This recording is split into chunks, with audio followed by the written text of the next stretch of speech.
Bonjour, je suis ravi de vous retrouver sur la chaîne Tech Co pour parler de santé, de e-santé, de santé connectée, à l'occasion du Forum de la santé organisé par l'Axel, l'association des professionnels du numérique. À mes côtés d'ailleurs, David de Amorim de l'Axel. Bonjour David. Bonjour. Voilà, on va parler de la santé, on va parler de tech, on va parler d'innovation, l'occasion de cet événement qui a lieu tous les ans. D'ailleurs, si vous nous suivez, eh bien, vous savez que nous étions déjà là l'année dernière.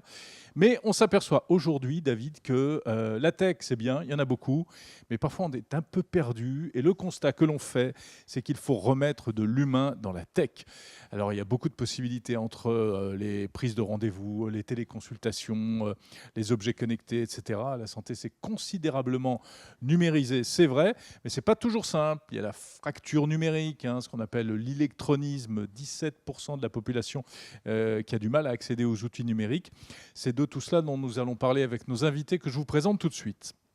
Tout d'abord, Alain Monteux, président de Tunstall Vitaris et membre du Club Santé Connectée de l'Axel. Bonjour. Bonjour.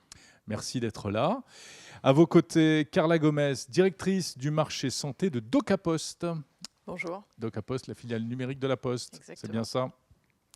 Et puis Johan Girard, vous êtes directeur adjoint innovation à la Croix-Rouge. Bonjour et merci de votre invitation. Et la Croix-Rouge qui est complètement branchée numérique également. Vous allez En nous tout cas, expliquer ça tout à l'heure. fortement engagé, tout à fait. Alors David, pour commencer peut-être, si on doit un peu camper le décor, c'est vrai qu'on a de plus en plus d'outils à notre disposition, mais paradoxalement, eh bien, ça n'est pas forcément accessible à tout le monde et c'est pas forcément toujours hyper fluide, hyper facile à intéresser, à utiliser. Je vous passe mon micro parce votre micro est malade. Voilà, on va aller le soigner. On est dans la santé digitale avec les micros également. Donc du coup, effectivement, on est maintenant dans une période un petit peu charnière. On a tous été projetés dans le bain du numérique. On s'est tous approchés de la piscine pendant la période Covid. Et puis le Covid nous a tous précipités dedans, qu'on soit patient, qu'on soit professionnel de santé, une multiplication de l'usage. Et donc voilà, on a été à marche forcée sur l'usage du digital. Maintenant, prenons peut-être un peu le temps de relever la tête du guidon et se poser la question, est-ce que tout le monde a pu accompagner ce mouvement? Est-ce qu'on n'a pas oublié des gens sur la route? Est-ce qu'on n'est pas en train de créer aussi finalement des nouvelles fractures? Donc ça, c'est un sujet qu'on a choisi aujourd'hui autour de l'Axel, de travailler sur cette problématique des fractures et des liens, le paradoxe de la santé digitale. Mais effectivement, ça devient un peu paradoxal. Le numérique, ça nous permet de créer du lien encore plus facilement. Mais pour autant, si on n'y prête pas attention, ça va aussi nous éloigner. Donc c'est le sujet qu'on va discuter là. Alors, on va donc donner la parole à notre premier invité, Alain Monteux, Tunstall Vitaris. En quelques mots, rappelez-nous, dites-nous ce que vous faites. Tunstall Vitaris, c'est le premier opérateur de téléassistance et santé connectée en France.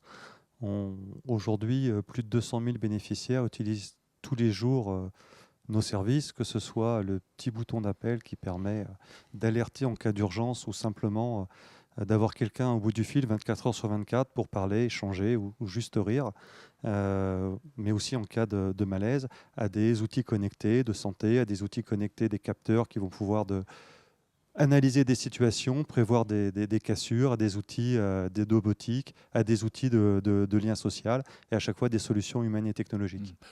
Plus spécifiquement pour les personnes âgées ou pas seulement? Plus spécifiquement pour les personnes âgées, oui. Donc on a effectivement une cible de bénéficiaires qui est autour de 85 ans en moyenne d'âge.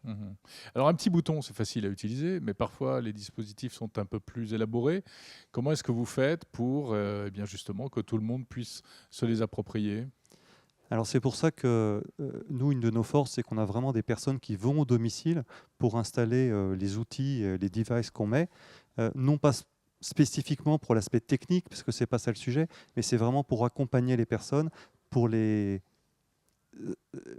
aient une prise en main et qu'elles soient à l'aise avec l'outil. On s'aperçoit que si on les laisse avec un outil sans les avoir formés, sans les avoir accompagnés, sans les avoir relancés et revenir une semaine après, 2 semaines après, l'outil, la solution, elle va finir dans le tiroir, elle ne va pas être utilisée parce qu'il y a une distance, il y a une peur de l'utilisation. Et tant que la prise en main n'est pas faite, tant que l'usage n'est pas validé, ça risque de rester dans le tiroir. Donc c'est très important d'avoir cet accompagnement.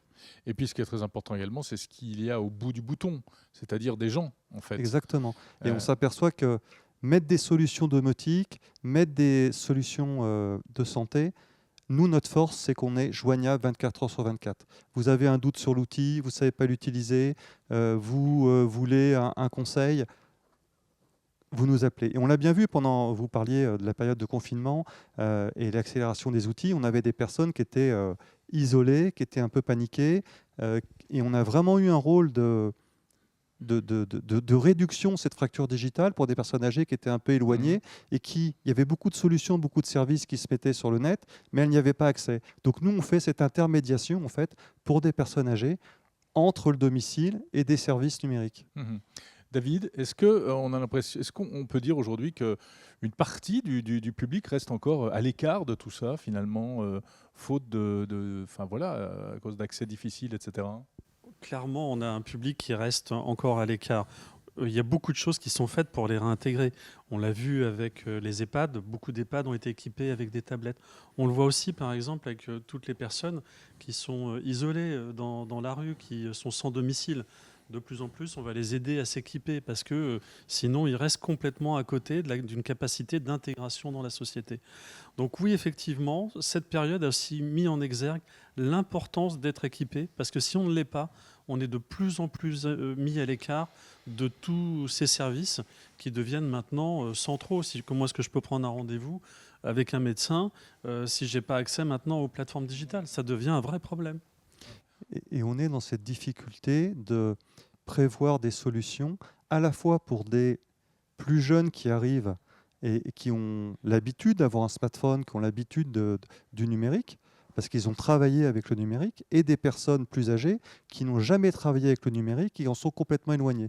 Donc quand on met en place une solution, on doit à la fois penser à ces deux populations. Je prends un exemple simple. Si vous parlez de téléconsultation médicale, il y a des personnes qui vont pouvoir faire une téléconsultation médicale en visio parce qu'elles ont l'habitude du smartphone ou qu'elles ont une tablette. Etc., et d'autres, il va plutôt falloir prévoir un système téléphone qu'elles ont l'habitude d'utiliser.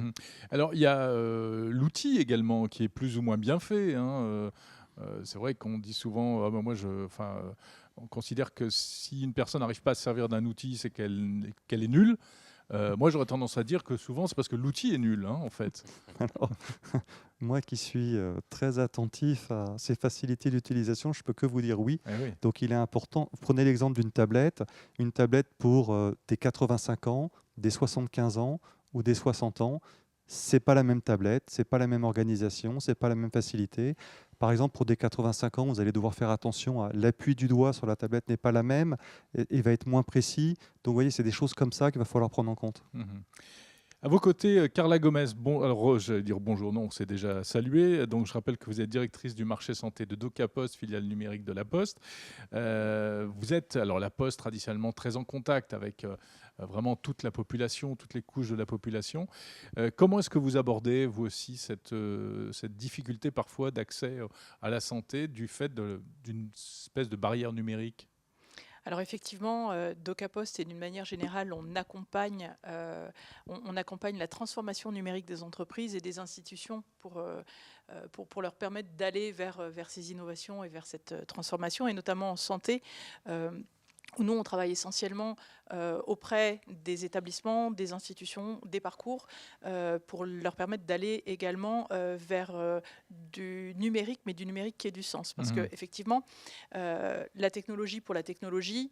Alors, on va dans le mur. En fait. On va dans le mur. Alors effectivement, la technologie a amené énormément de progrès, notamment en santé. Mais effectivement... Aujourd'hui, la santé numérique permet de répondre aux enjeux de la santé que l'on a actuellement. On parle de déserts médicaux, on parle de déserts médicaux même en dehors de la ruralité, de problématiques d'accès aux soins. On parle de vieillissement de la population, de détection des fragilités, mais également de pérennité du système, comment délivrer plus de soins sans faire exploser les budgets, de manque de ressources. Et alors là, ça, c'est un autre débat. Voilà. On va pas l'aborder ici. Et je ne parle même pas de la conformité réglementaire, de la sécurité. Ouais. On a beaucoup parlé des cyberattaques récemment, du partage des données, etc. Donc, moi, je suis persuadée que la technologie, c'est fabuleux, mais la technologie pour la technologie, là encore, ça n'amène rien. Et comment faites-vous, alors, chez DocaPost, pour la rendre plus accessible ? Alors, d'une manière générale, on on a besoin de garder en tête que la technologie, elle ne sert qu'à augmenter les capacités de l'humain. C'est vraiment le postulat de base. C'est pas l'humain au service de la technologie, mais vraiment la technologie au service de l'humain. Et si je prends un exemple, ce qui est important, c'est que le soignant, l'hôpital ou le professionnel de santé ait les bonnes informations pour le bon patient au bon moment. Et je peux vous donner un exemple avec l'une de nos solutions qu'on a développées. Qui allie, donc qui s'appelle Efficience et qui permet d'aller lire dans le dossier médical partagé, donc ce que les utilisateurs connaissent en Mon Espace Santé, d'aller lire les informations de manière visible, graphique et dans le temps des médicaments qui ont été à la fois prescrits et donnés et distribués, délivrés aux patients et vraiment classés par catégorie. Donc ils retrouvent ces propres médicaments. Alors, nous, on les retrouve, quand on se connecte à Mon Espace Santé, on les retrouve et on les retrouve en liste. Quand vous dites nous, c'est-à-dire, là, on est de quel côté ? Le patient, côté il a patient, cette liste dans Mon Espace Santé, là où l'intérêt pour le professionnel qui prend en charge le patient de les avoir classés de manière visuelle et surtout dans une ligne graphique dans le temps, ça permet d'une part de mieux prendre en charge les patients, de s'assurer de la bonne délivrance et des traitements, de la bonne coordination des traitements qui lui ont été prescrits. Mais typiquement, on a le cas d'un médecin généraliste de la Sarthe qui était pilote sur ces solutions et qui nous a récemment dit que c'était son outil principal aujourd'hui, qui lui permettait, lorsqu'un patient vient pour faire renouveler un traitement qui est prescrit par des spécialistes, une fois sur deux, il oublie son ordonnance, une fois sur deux, il manque des informations, et d'avoir immédiatement les informations de manière graphique. Ça paraît la moindre des choses aujourd'hui, ça, non ? Mais de ne pas être prisonnier d'un bout de papier. C'est d'autant plus vrai, par exemple, lorsque vous arrivez aux urgences, lorsqu'un patient arrive aux urgences ou en consultation d'anesthésie, le patient a rarement vu avant son médecin. Donc, et dans 50% des cas, il oublie la moitié de son traitement. Donc on est vraiment sur des outils qui facilitent l'utilisation et facilitent la prise en charge. Vous travaillez aussi, et ça c'est important, sur l'identité numérique avec la Poste, etc. Parce qu'il y a la question de la sécurité, de l'authentification de toutes ces datas. Exactement, et particulièrement en santé. Alors là encore, je vais vous donner quelques chiffres, mais 50% des utilisateurs n'ont pas confiance dans le numérique et dans le numérique en santé. Ah oui, carrément. Et face à ça, on ajoute, alors vous aviez parlé tout à l'heure de 17% d'électronisme, j'ai regardé les chiffres de 2022, on a 19% d'électronisme. Ça veut dire que 1 sur 5, un utilisateur sur 5 de plus de 15 ans ne sait pas ou n'a pas la possibilité ou la capacité de se servir d'outils digitaux. David mentionnait tout à l'heure qu'il est difficile de prendre des rendez-vous sans que ce soit en ligne. On est vraiment confronté à ça. Alors effectivement, DocaPost et dans le groupe La Poste, vous avez mentionné l'identité numérique où effectivement on peut s'identifier au travers d'une solution, donc soit tout en tout digital, soit avec un accompagnement. Donc soit on fait ça chez soi avec son smartphone, soit on va au bureau de poste où on prend rendez-vous avec le facteur. C'est pour dire une fois pour toutes, c'est bien moi. C'est bien moi. Exactement. Et ça, c'est aussi important dans des parcours de santé. On a parlé tout à l'heure, lors des tables rondes, des e-parcours, des prises en charge globales des patients. On a besoin d'identifier le patient, là encore, pour avoir le bon patient au bon moment. Et dans ce type de parcours, on est effectivement dans des cas de figure où le patient, s'il n'est pas à l'aise avec le numérique, a besoin de se faire assister.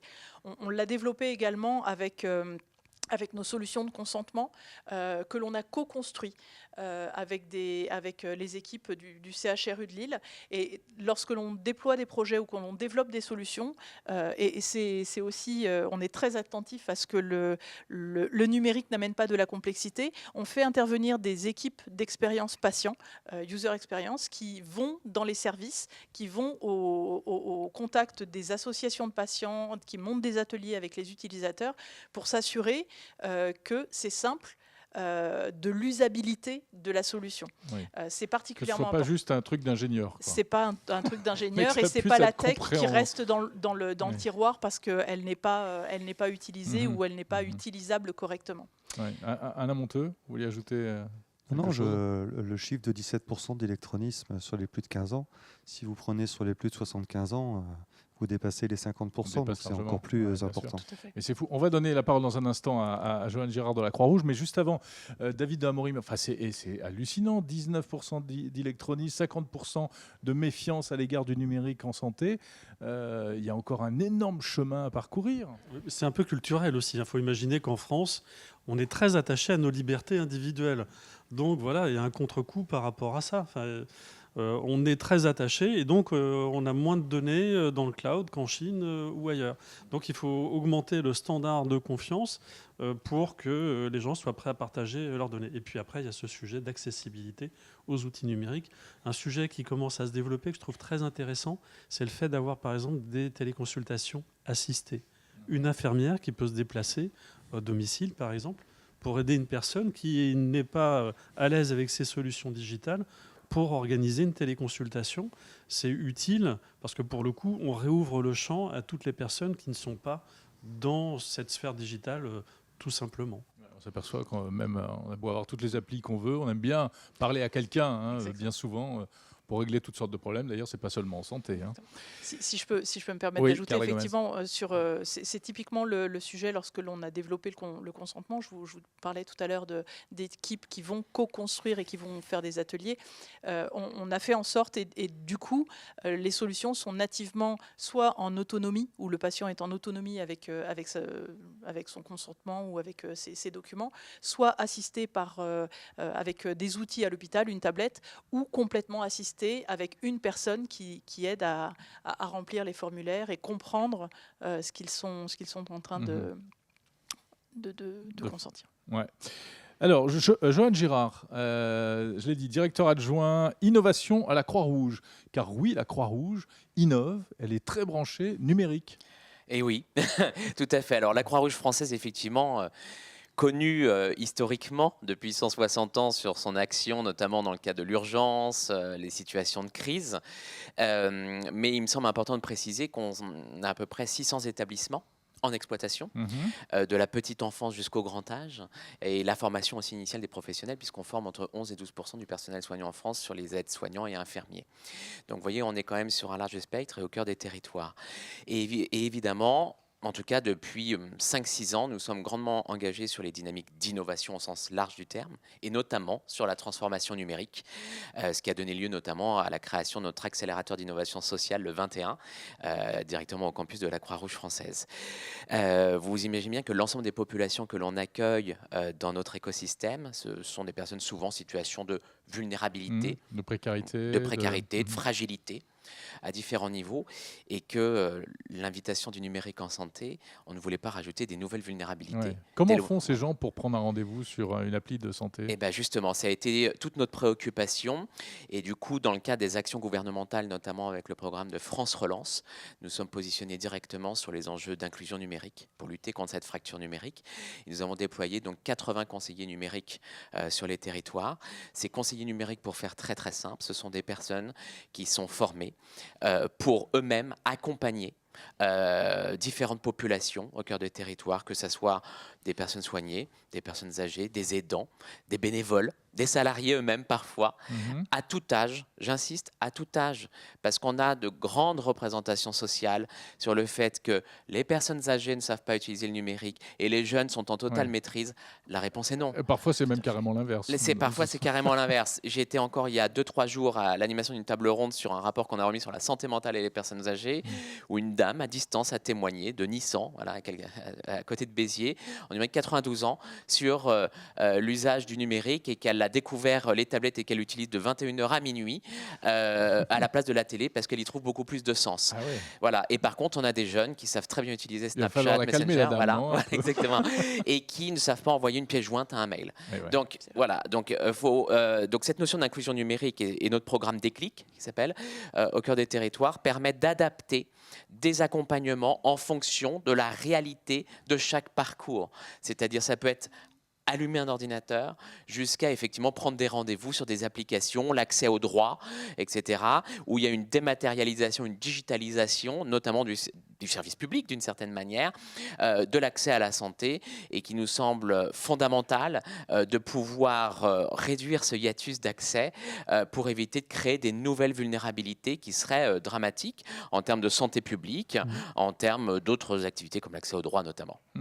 Et puis alors, vous faites des choses qui sont même presque plus ludiques, pour notamment les personnes âgées. Vous avez développé, je crois que c'était pendant la crise sanitaire, des programmes de VR, de réalité virtuelle. Oui. Donc vous arriviez dans les EHPAD pour les personnes âgées et vous les avez fait voyager grâce à la VR, c'est ça? Alors c'est ça. Alors je ne vais pas vous refaire l'histoire de la crise sanitaire, mais quand même de recontextualiser la privation de liberté des personnes âgées à domicile ou en établissement médico-social, voire même pire en établissement médico-social d'ailleurs, parce que le niveau d'exigence réglementaire était pour toujours une bienveillance pour sécuriser par rapport à ce phénomène sanitaire.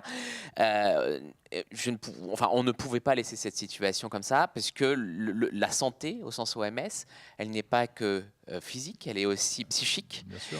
Et la privation des liens humains, je ne vous parle même pas des liens d'interaction avec les soignants non reconnaissables par leur tenue de protection et de pays, fait qu'il fallait maintenir le lien avec la famille, il fallait maintenir l'évasion, il fallait apaiser les tensions, les situations de stress. Bref, une prise en charge de ce qu'on dit holistique, globale. Ce n'est pas qu'un acte de soin d'une piqûre ou lutter contre un problème de virus. Et donc, il fallait... C'est pour ça que vous avez mis des masques de VR. Voilà, donc on a mis en place différents dispositifs, dont la réalité virtuelle, qui permettaient effectivement des moments d'évasion individuelle en chambre, mais évidemment, puisque c'était une situation de confinement, pour permettre aux gens de s'évader, pour aller voir nager avec les dauphins, les cerisiers en fleurs au Japon, le plateau de Gizeh avec les pyramides, etc. Et on a eu des témoignages directs de personnes qui ont dit que ça faisait des années qu'ils n'avaient pas aussi bien dormi suite à la séance. Wow. Ah oui.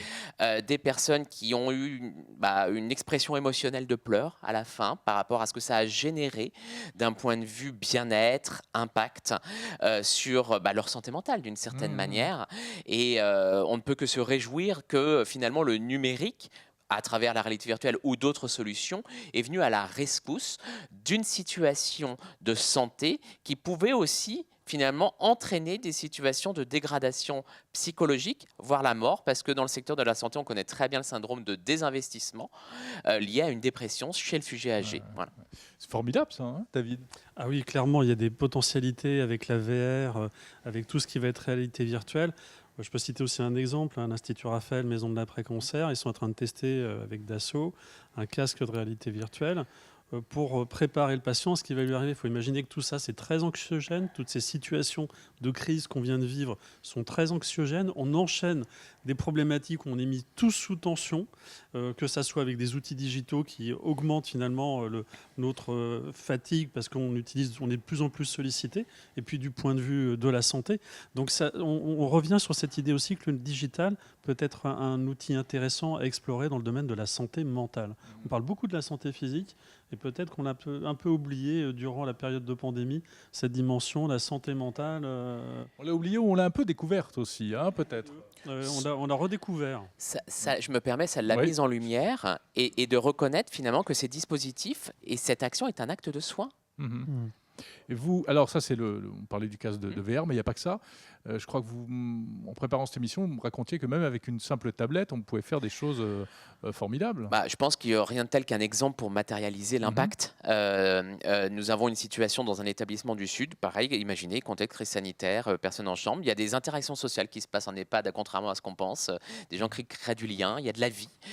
Et donc il y avait deux habitantes, oui tout à fait, deux habitantes qui avaient un lien fort et qui se sont retrouvées en rupture de ce lien, en chambre chacune. Et il y en a une qui qu'elles étaient chacune dans leur chambre. Dans leur chambre, aucune interaction, pas le droit de sortir. C'était les règles édictées à ce moment-là, au début de la crise sanitaire, bien que ça se soit légèrement assoupli à une autre période de la crise.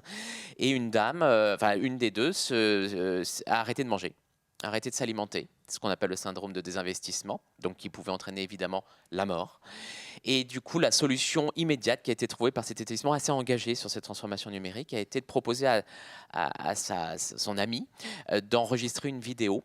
Elle a enregistré un témoignage en disant qu'elle avait besoin d'elle, qu'elle voudrait la retrouver en sortie de cette crise, etc. Cette vidéo a été, bien sûr après consentement, etc., a été transmise et projetée à la dame alitée. Et les conséquences, c'est que cette dame s'est réalimentée. Il y a eu un objectif de se dire, une fois que tout ça va s'arrêter, je veux pouvoir retisser le lien, retrouver mon ami qui m'attend, une forme d'utilité. Voilà, ça lui a redonné le goût à la vie.